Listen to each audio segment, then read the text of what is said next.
J'avais un professeur de mathématiques qui m'avait fait, enfin c'était à toute la classe, il nous avait fait marquer sur notre cahier euh, une citation qui m'avait fait réfléchir et que ça remonte déjà à près de 40 ans. Et c'est une citation qui m'a beaucoup marqué, que j'ai toujours retenue.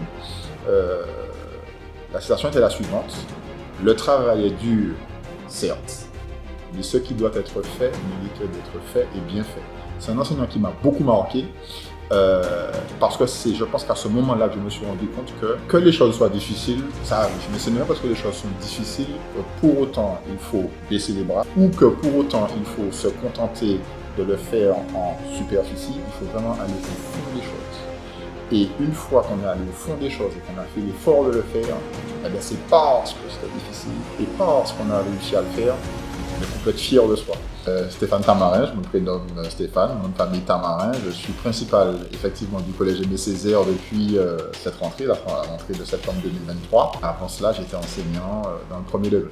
Déjà en tant qu'enseignant, j'étais très attaché à la réussite des élèves et à créer les conditions de cette réussite. Alors, c'était dans le périmètre d'une classe.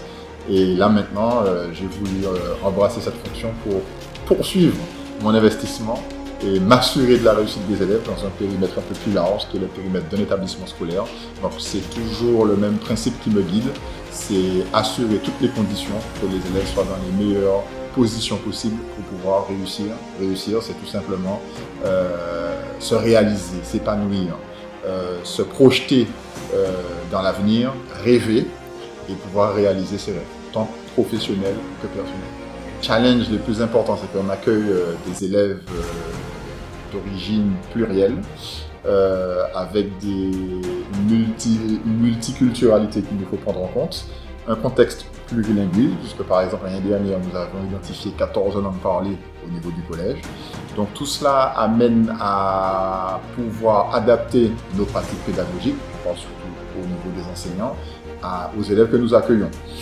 Et ces adaptations de pratiques pédagogiques, c'est justement pour qu'on puisse faire en sorte que chaque élève puisse exploiter à 100% son potentiel en fonction du contexte dans lequel il évolue.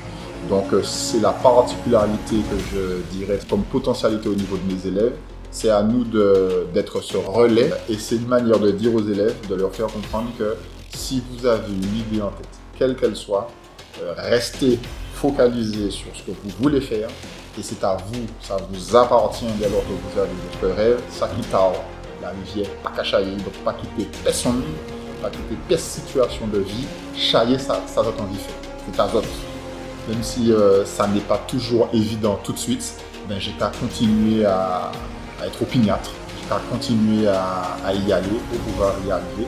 Et c'est à force de regarder les schémas, à force de regarder que je finissais par trouver. Et une fois que j'avais eu le déclic, j'étais vraiment content.